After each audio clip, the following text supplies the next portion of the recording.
إذ قال لأبيه وقومه ما هذه التماثيل التي أنتم لها عاكفون ইব্রাহিম আলাইহিস সালাম ডাক দিয়ে বললেন, বাবা,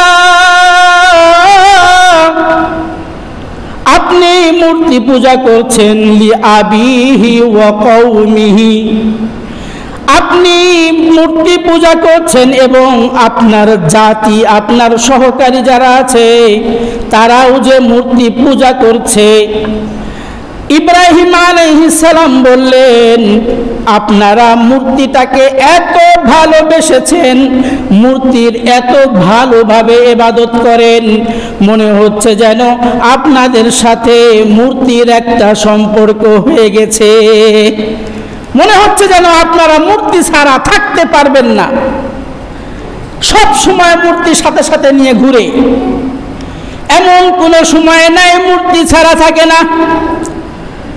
খাওয়ার সময় মূর্তি, ঘুমানোর সময় মূর্তি, যদি কখনো কোথাও যায় ওই সময়ও তারা মূর্তি কাছে রাখে। সম্মানিত উপস্থিতি, সামনে দুর্গা পূজা আসতেছে। এই দুর্গা পূজা যারা করে তারা হলো হিন্দু জাতি, তারাও আল্লাহ তাআলার বান্দা। আল্লাহ রাসূল সাল্লাল্লাহু আলাইহি ওয়াসাল্লাম ইরশাদ করেন, পৃথিবীতে মানুষ যখন জন্ম নেয় প্রত্যেকটা মানুষ আল্লাহ তাআলার বান্দা হয়ে এবং নবীর উম্মত হয়েই জন্ম নেয়। তবে সেই সন্তানকে, সেই বাচ্চাটাকে তার পিতামাতা, পরিবেশ, আত্মীয় স্বজন তাকে অন্যান্য ধর্মের অনুসারী বানায়। যেমন আমাদের ইসলাম ধর্মে কোনো বাচ্চা যখন জন্ম নেয় তখন তার ডান কানে আজান এবং বাম কানে একামত দেওয়াটা হলো সুন্নাত। আর এটার মাধ্যমে সেই সন্তানকে আমরা ইসলাম ধর্মের অনুসারী বানাই। কিন্তু আপনি কি জানেন, ইহুদি, খ্রিস্টান, বৌদ্ধ যারা আছে, যারা অন্য ধর্মের অনুসারী, তারাও কিন্তু সেই সন্তানকে তাদের নির্দিষ্ট কিছু কাজের মাধ্যমে তাদের ওই ধর্মের অনুসারী বানিয়ে দেয়। ঠিক তেমনি সামনে দুর্গা পূজা আসতেছে। আমাদের জানা দরকার যে এই পূজা কখন থেকে শুরু হলো, কে শুরু করলো, কোন নবীর জামানা থেকে শুরু হয়েছে এই পূজা। হযরত আদম আলাইহিস সালাম যখন পৃথিবীতে এসেছিলেন, আল্লাহ তাআলা যখন আদমকে সৃষ্টি করলেন, সৃষ্টি করার পর আদম আলাইহিস সালামের ইন্তেকালের 600 বছর যখন পার হয়ে গেল, তখন ইবলিস শয়তান মানুষের ভেতরে একটা প্রচলনা শুরু করলো আর বলছে যে, হে আল্লাহর বান্দা, তোমরা যেই নবীর অনুসারী আর যেই আল্লাহর ইবাদত করো, তো তোমাদের নবী তো পৃথিবীতে নাই। যখন তোমাদের নবী সামনে ছিলেন তখন তোমরা ইবাদত করতে, আর সেই ইবাদতের ধরনটা ছিল, ইবাদতের আগ্রহটা ছিল একরকম। আর এখন তো পৃথিবীতে নবী নাই, আদম আলাইহিস সালাম নাই, এখন তোমাদের কিন্তু ইবাদতের ধরনটা আরেক রকম। এই জন্য তোমাদের সামনে যদি এমন কোনো ব্যবস্থা করে দেওয়া হয় যে তোমরা তোমাদের নবীকে দেখে দেখে তোমরা আল্লাহর ইবাদত করবে, ইবাদত করবে আল্লাহর, কিন্তু দেখবে কাকে? নবীকে। কেন দেখবে? তোমাদের ইবাদতের ভেতরে আগ্রহ সৃষ্টি হওয়ার জন্য। তখন শয়তান ওই মানুষগুলিকে মূর্তি বানিয়ে দিল একটা, তাদের নবী আদম আলাইহিস সালামের মূর্তি। কিন্তু সেই মূর্তিটা ইবাদতের জন্য বানানো হয়নি। শয়তান এটা বলেই দিয়েছে যে তোমরা ইবাদত করবে আল্লাহর, কিন্তু তোমরা তোমাদের নবীকে সামনে রেখে ইবাদত করো। তাহলে তোমাদের নবী যখন পৃথিবীতে বেঁচে ছিলেন, তিনি থাকতে তোমাদের ইবাদতের যেমন ধরন ছিল, যেমন আগ্রহ ছিল, ঠিক তেমনি নবীর একটা মূর্তি যদি থাকে তাহলে তোমাদের ইবাদতটা ঠিক সেরকম হয়ে যাবে। এইভাবে আদম আলাইহিস সালামের মূর্তি বানানো শুরু করলো। এটা আদম আলাইহিস সালাম ইন্তেকালের 600 বছর পর।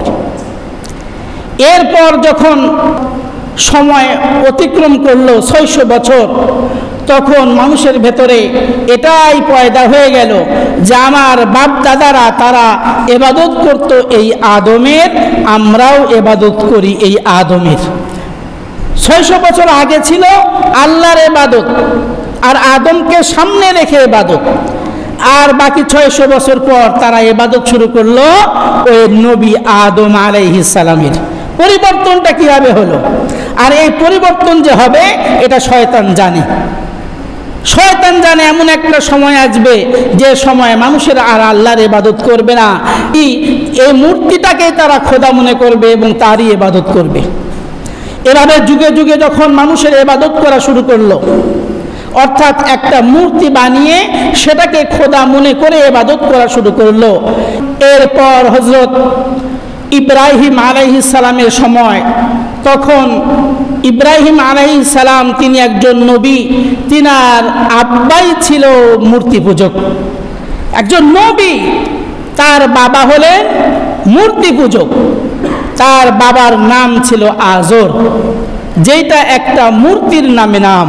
ইয ক্বালা লিআবিহি ওয়া কওমিহি মা হাযিহি তামাসিলুল্লাতী আনতুম লাহা আকিফুন।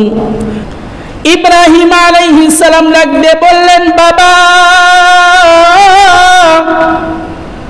আপনি মূর্তি পূজা করছেন, লিআবিহি ওয়া কওমিহি, আপনি মূর্তি পূজা করছেন এবং আপনার জাতি, আপনার সহকারী যারা আছে তারাও যে মূর্তি পূজা করছে। ইব্রাহিম আলাইহিস সালাম বললেন, আপনারা মূর্তিটাকে এত ভালোবেসেছেন, মূর্তির এত ভালোভাবে ইবাদত করেন, মনে হচ্ছে যেন আপনাদের সাথে মূর্তির একটা সম্পর্ক হয়ে গেছে, মনে হচ্ছে যেন আপনারা মূর্তি ছাড়া থাকতে পারবেন না, সব সময় মূর্তির সাথে সাথে নিয়ে ঘুরে, এমন কোনো সময় নাই মূর্তি ছাড়া থাকে না। খাওয়ার সময় মূর্তি, ঘুমানোর সময় মূর্তি, যদি কখনো কোথাও যায় ওই সময়ও তারা মূর্তি কাছে রাখে। বাবা আপনি ওই মূর্তিগুলির ইবাদত ছেড়ে দেন, ওই মূর্তির ইবাদত আপনি করবেন না। এই কথা যখন বললেন, ইব্রাহিম আলাইহিস সালামের বাবা তিনি এতটাই রাগান্বিত হয়ে গেছেন। ইব্রাহিম আলাইহিস সালামের বাবার কথাটা আল্লাহ রাব্বুল আলামিন কোরআন মাজিদের ভিতরে আনলেন। ইব্রাহিমের বাবা বলছেন, ক্বালা রাগিবুন আনতা আন আলিহাতি ইয়া ইব্রাহিম, তুমি আমার মূর্তি থেকে মুখ ফিরিয়ে নিয়েছো, হে আমার সন্তান ইব্রাহিম, তুমি আমার মূর্তির দুর্নাম করতেছো, তুমি আমার মূর্তির দুর্নাম করতেছো। লা ইল্লাম তানতাহি লাআরজুমান্নাকা ওয়াহজুরনি মালিয়া।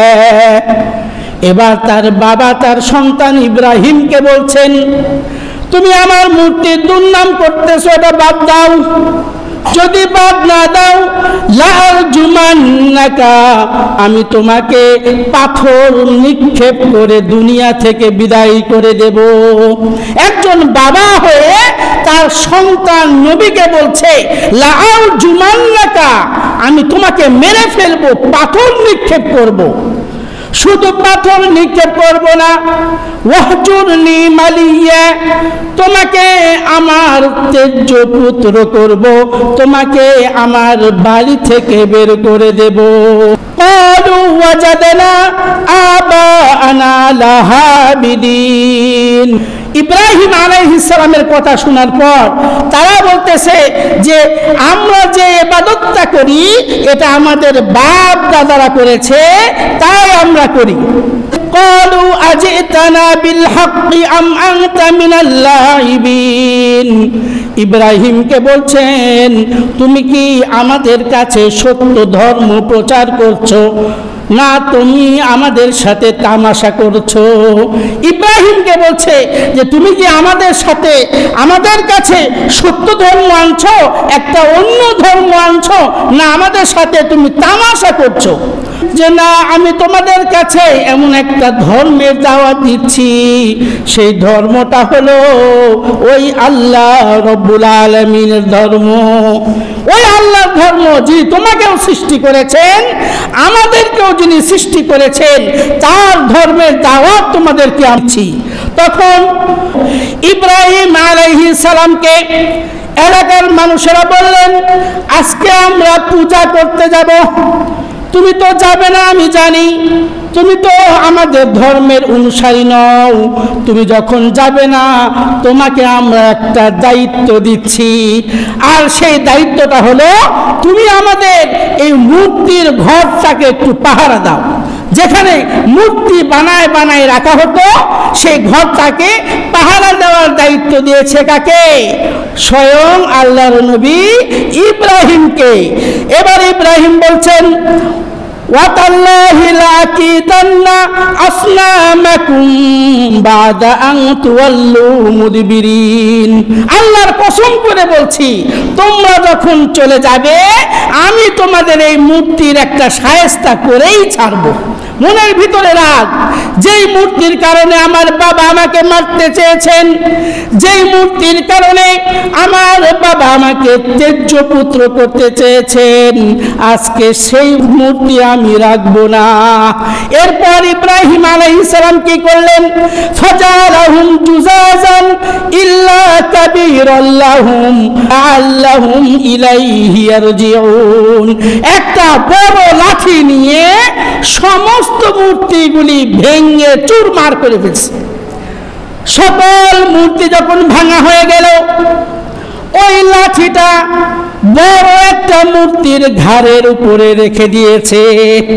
যেই মূর্তিটার ইবাদত ওই সম্প্রদায়েরা বেশি করত, ওই মানুষেরা যার ইবাদত বেশি করত, তার ঘাড়ের উপরে যখন লাঠিটা রেখে দিল, দেওয়ার পরে এবার ওই মানুষেরা এসে বলছেন, ক্বালু মান ফাআলা বিআলিহাতিনা ইন্নাহু লামিনাজ জালিমিন। ওই মানুষেরা যখন পূজা করে ফিরে আসলো, এসে সবাই বলাবলি করছে, তারা বলছে যে আমাদের এই কাজটা কে করেছে, আমাদের দুর্ভাগ্য, এরকম একটা খারাপ কাজ কে করলো? যে করেছে লামিনাজ জালিমিন, সে হচ্ছে জালিম। এই কথাটা যখন বলল, ক্বালু সামিআনা ফাতান ইয়াযকুরুহুম ইউকালু লাহু ইব্রাহিম। একজন বলে উঠল যে আমরা তো জানি আমাদের এলাকায় একটা ব্যক্তি আছে, যে ব্যক্তি আমাদের এই মূর্তি পূজা করা পছন্দ করে না, আর সে হলো লাহু ইব্রাহিম। ইব্রাহিমকে জিজ্ঞেস করা হোক এই কাজটা কে করলো। যখন ইব্রাহিম আলাইহিস সালামকে বলা হলো, হে ইব্রাহিম তুমি কি এই কাজটা করেছো? তখন ইব্রাহিম আলাইহিস সালাম বলছেন, ক্বালা বাল ফাআলা কাবীরুহুম হাযা ফাসআলুহুম ইন কানু ইয়ানতিকুন। তোমরা আমাকে কেন জিজ্ঞেস করছো? তোমরা তো দেখতেই পাচ্ছ যে লাঠিটা দিয়ে মূর্তিগুলি ভাঙা হয়েছে, ওই লাঠিটা যার কাছে আছে তাকেই তোমরা জিজ্ঞেস করো। যার কাছে ওই লাঠিটা আছে তোমরা দেখতেছো, ওই মূর্তিটাকে তোমরা জিজ্ঞেস করো, সেই বলে দিবে যে এই কাজটা কে করেছে। যদি অন্য কেউ না করে থাকে তাহলে বুঝবে ওই মূর্তিটাই বাকি মূর্তিদেরকে শায়েস্তা করেছে, আর বলেছে বেটা আমার এই জায়গাতে আমি একজন খোদা থাকতে তোরা আবার এত খোদা কোথায় থেকে আসলি। তার মানে বোঝা যাচ্ছে ওই মূর্তিটার কাজ। ইব্রাহিম আলাইহিস সালাম যখন এটা বললেন, সুম্মা নুকিসু আলা রুউসিহিম লাকাদ আলিমতা মা হাউলাই ইয়ানতিকুন। ইব্রাহিম যখন বললেন ওই মূর্তিটাকে জিজ্ঞেস করো, মূর্তি উত্তর দিবে, তখন ওই ব্যক্তিদের মাথা খারাপ হয়ে গেল।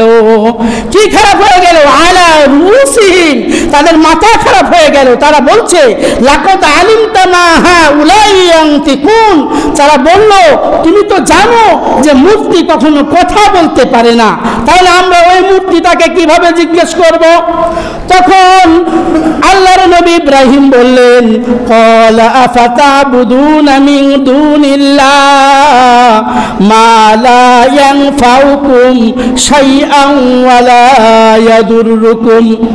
ইব্রাহিম আলাইহিস সালাম বললেন তোমরা কেমন আল্লাহর ইবাদত করো, তোমরা কেমন খোদার ইবাদত করো যেই খোদা নিজেই কথা বলতে পারে না। তাহলে তোমরা এই ইবাদত ছেড়ে দাও, কেমন ইবাদত করো, কেমন আল্লাহর ইবাদত করো। তারপরে ইব্রাহিমকে জোর করে দোষী সাব্যস্ত করলেন। দোষী সাব্যস্ত করে বিশাল একটা অগ্নিকাণ্ড তৈরি করা হলো, আর বলা হলো এই ইব্রাহিমকে ওই আগুনের মধ্যে ফেলানো হবে। ইব্রাহিম দোষী, ইব্রাহিম এই কাজ করেছে, ইব্রাহিমকে ওই আগুনের মধ্যে ফেলানো হবে। যখন আগুন তৈরি হয়ে গেছে, এবার আগুনের মধ্যে ফেলবে ইব্রাহিমকে। এত বড় অগ্নিকাণ্ড কিন্তু ইব্রাহিমকে ফেলতে পারে না, ফেলতে পারে না। মানে এত বড় অগ্নিকাণ্ড, তার কাছে গিয়ে যে ইব্রাহিমকে ধরে ফেলে দিবে তার কাছেই কেউ যেতে পারছে না। অনেক তাপ লাগতেছে, অনেক মানে আগুনের তাপ, যার কাছেই যেতে পারছে না।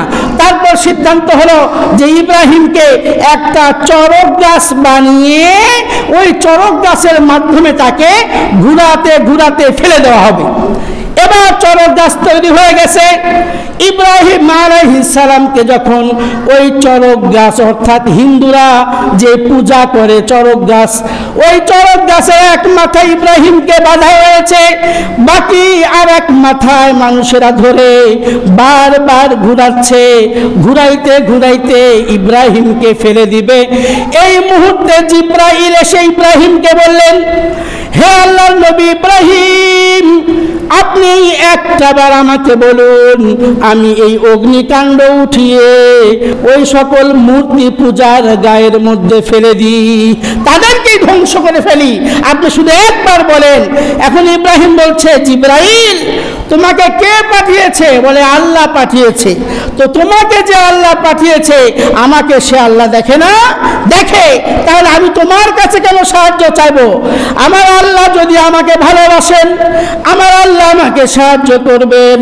তখন আল্লাহ বললেন কুলনা ইয়া নারু কুনি বারদান ওয়া সালামান আলা ইব্রাহিম। আল্লাহ ডাক দিয়ে বললেন হে আগুন, তুই তো সব সময় জ্বালিয়ে পুড়িয়ে সারকার করে দিস, কিন্তু আমার ইব্রাহিমের শরীরের একটা পশম পুরাইতে পারবি না।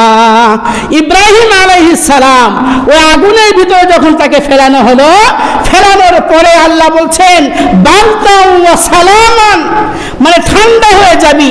আবার এত ঠান্ডা হবি না যে ঠান্ডার কারণে আমার নবী কষ্ট পায়। কোনো মানুষকে যদি শাস্তি দেওয়ার জন্য আগুনের মধ্যে না ফেলে ডিপ ফ্রিজের মধ্যে রাখা হয়, এটা কি তার জন্য শাস্তি হবে না? এটাও তার জন্য শাস্তি। এজন্য আল্লাহ বলছেন বারদাউ, মানে ঠান্ডা হয়ে যায় হে আগুন। আবার এত ঠান্ডা না, সালামান, শান্তির মতো ঠান্ডা হবি, তাহলে আমার ইব্রাহিম শান্তি পাবে। ইব্রাহিম আলাইহিস সালাম ওই আগুনের ভিতরে 40 দিন ছিলেন। থাকার পর যখন বের হয়েছেন, ইব্রাহিম আলাইহিস সালাম বলছেন আমি দুনিয়াতে যতদিন বেঁচে ছিলাম ওই 40 দিন যত শান্তি পেয়েছি পৃথিবীতে আর কোনো দিন এত শান্তি পাই নাই। বলেন সুবহানাল্লাহ।